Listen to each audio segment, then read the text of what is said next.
আসসালামু আলাইকুম, আসাদুল্লাহ বলছি। MBBS fourth year. এটা হচ্ছে পদ্মা সেতু। আসলে পদ্মা আমরা কিছুক্ষণ পরেই আমি পদ্মার যে জাজিরা প্রান্ত আছে সেটা পার হবে। তো এর আগে আমরা এই বাস দিয়ে দেখতেছেন যে পদ্মা সেতুর নড়িয়া উপজেলা পাড়ি হচ্ছে। তো দেখেন কত সুন্দর দৃশ্য। আসলে একদিকে মানে ডামুড্ডা নদী, অন্যদিকে প্রকৃতির রূপ, অন্যদিকে রাস্তা, বাস, সবুজের মেলা, সবুজ লীলাভূমি, অনেক সুন্দর দৃশ্য, একদম পুরো প্রকৃতির গ্রাম বাংলার দৃশ্য। আসলে এই দৃশ্যগুলি উপভোগ করতে করতে কিন্তু পদ্মা সেতুতে উঠি।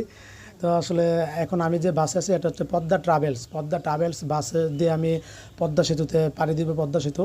তো আমি আমার জীবনে প্রায় এই গত 2 বছরের না হলো প্রায় 70 থেকে 80 বারের মতো পদ্মা সেতু পাড়ি দিয়েছি। হ্যাঁ, তো আপনারা জানেন যে আমার বাসা হচ্ছে নরসিংদী। আর আমি এই মেডিকেলে আসা যাওয়ার ক্ষেত্রে ছুটি পেলে অথবা কাজের জন্য যখন ঢাকা যাই, তো এখানে আসলে পদ্মা সেতু বহুবার পাড়ি দিয়েছি। বললাম না যে 70 থেকে 80 বার। তো এই দৃশ্যগুলি আমার কাছে খুবই ভালো লাগে। আপনারা জানেন যে আমি